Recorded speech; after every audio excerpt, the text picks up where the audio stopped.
Hello and welcome to Back to the Science. I'm Dr. Susan Oliver and I'm a scientist, and back there is Julie Oliver and she's a dog.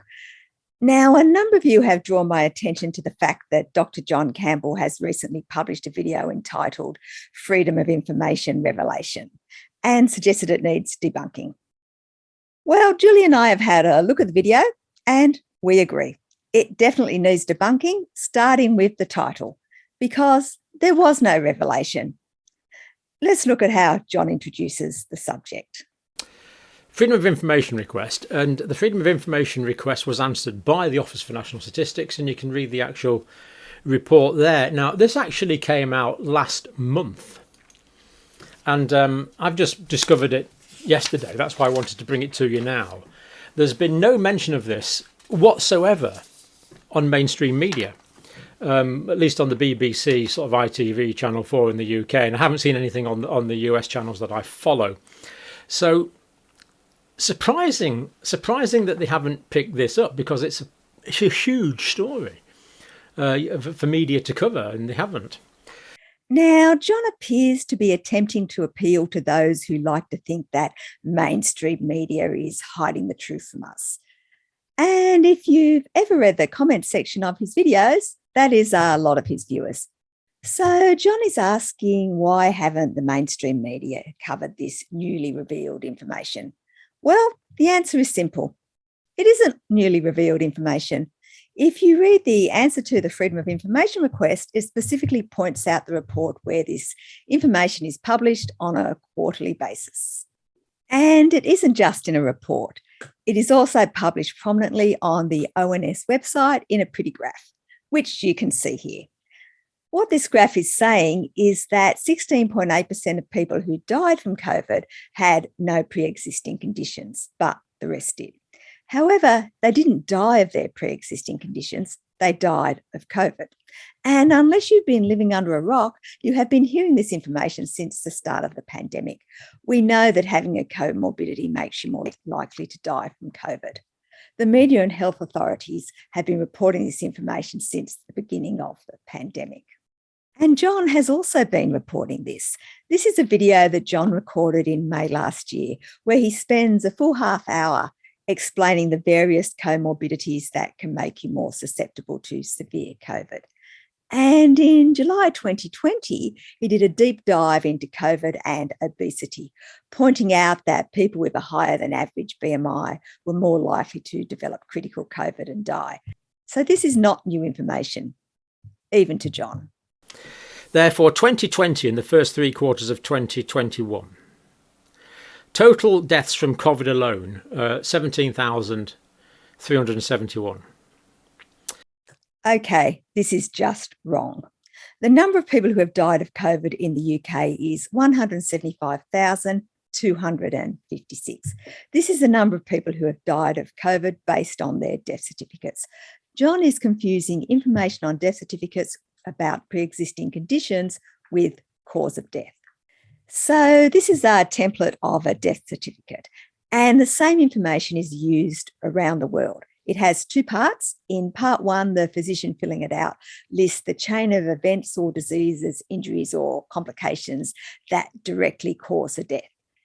In box A, they report the immediate cause of death, and then this is followed by any intermediate causes in a logical sequence in terms of time.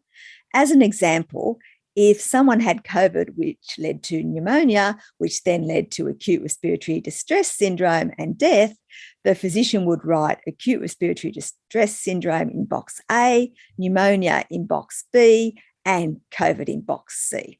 If the patient also happened to have diabetes, this information would be included in part 2 as a condition that may have contributed to the death, but wasn't an underlying cause. In other words, if they hadn't got COVID, they wouldn't have died of the condition in part 2. They would still be alive. It is also worth mentioning, if someone dies of another cause like trauma, for instance, but happens to also have COVID, then COVID would only be mentioned in part 2, and this would not be counted as a death from COVID, but only as a death with COVID. And the ONS separates these figures out. So, if we go back to the publicly available graph showing the pre-existing conditions that people had who died from COVID, we see the top condition is diabetes. More than 4.9 people in the UK have diabetes. The next pre-existing condition is chronic lower respiratory diseases. This covers a number of different diseases, but one of them is asthma. 5.4 million people in the UK are currently receiving treatment for asthma. And 12.7 million people suffer from some type of lung disease. Next is hypertension, which affects about 1 in 3 people in the UK. Now, obviously, there is going to be some overlap in these numbers. Some people are going to suffer from more than one of these pre-existing conditions. But it is clear that a large proportion of the UK population suffer from at least one of these conditions. And what's also clear is that most of them can expect to live for several decades with these conditions because they are treatable with medication. I personally have a number of friends who have one or more of these conditions, and we are planning on growing old disgracefully together.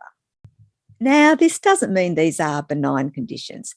They can definitely lead eventually to other complications, but it is wrong to suggest that people who happen to have these conditions are dying from the conditions and not from COVID. But don't just take my word for it that these are chronic treatable conditions.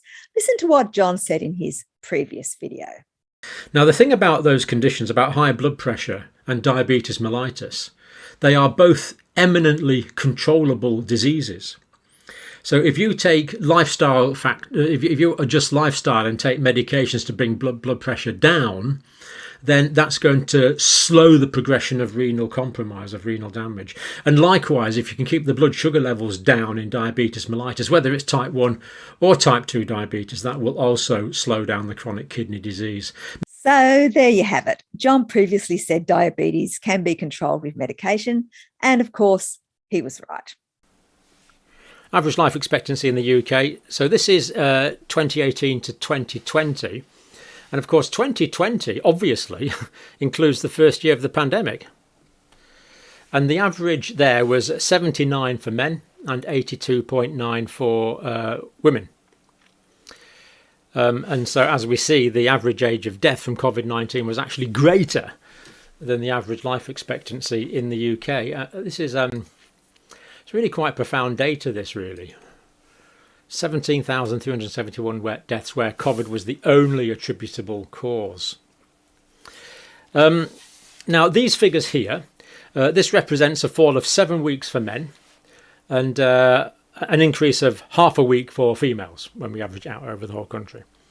So it looks like this reduction of 7 weeks for men, we can say there was a temporal correlation between that in 2020 and the start of the pandemic.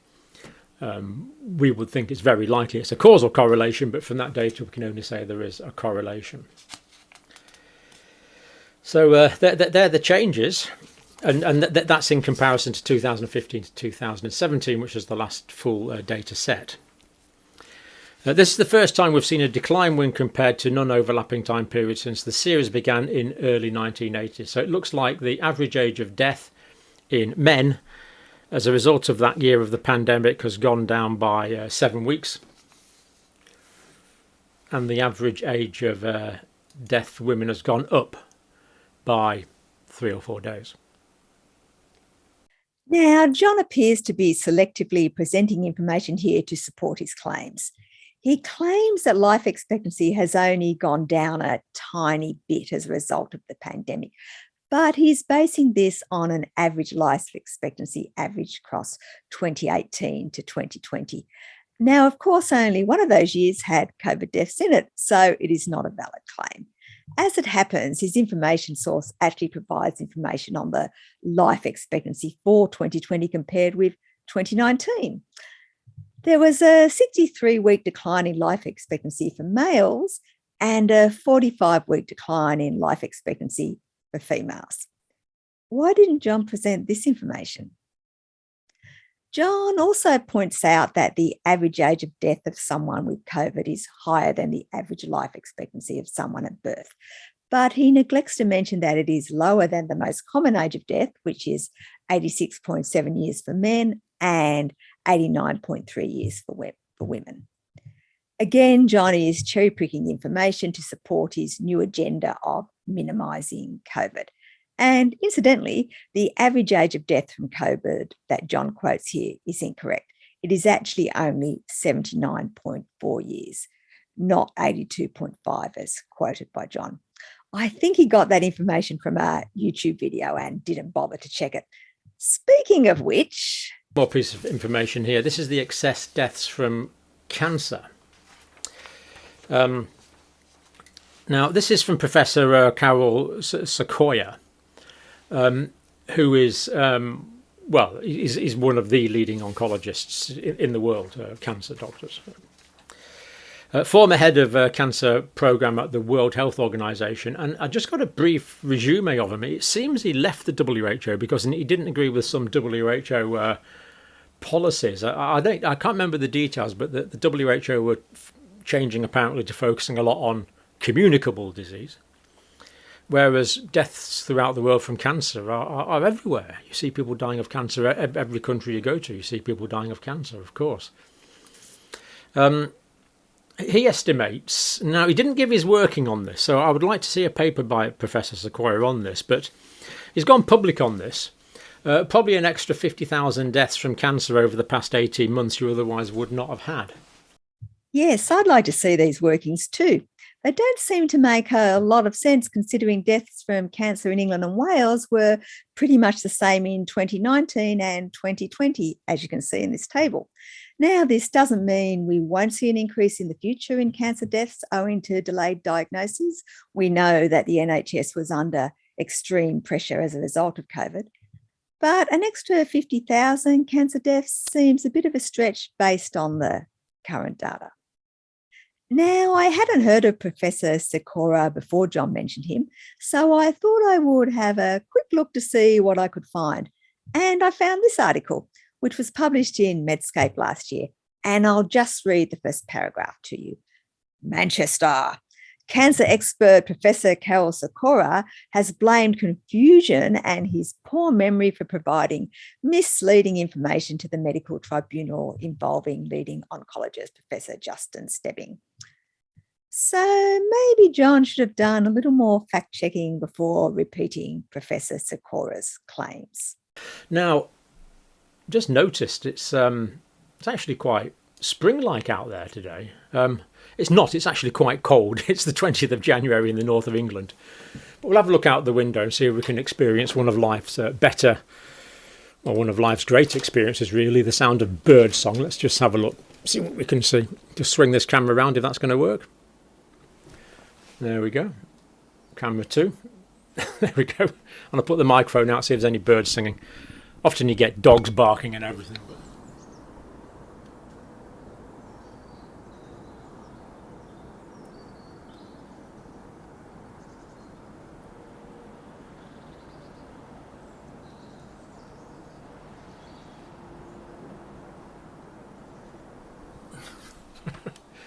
There you go. Well, I heard a little bit there. I hope you heard something as well. Well, that's lovely. Alas, I don't have any tweeting birds for you. But here's some footage of Julie playing with her friends. 'Cause I've been living life right like I could just die any minute. Going for a ride down the side, PCH, country limit. I don't need a guide, follow lights, take me where I want to visit. Are you alive? Or just breathing? 'Cause I've been living life right like I could just die any minute. Going for a ride down the side, PCH, country limit. I don't need a guide, follow lights, take me where I want to visit. Are you alive? If you'd like to look further into the data that I've presented, I've provided links in the video's description. And please remember, this video is about science, but you shouldn't take it as medical advice. For that, you should speak to your medical practitioner. Thank you for listening. If you found this video useful, please hit the like button so that more people will see it. And if you'd like to see more videos about the science in the future, please hit the subscribe button. Thank you.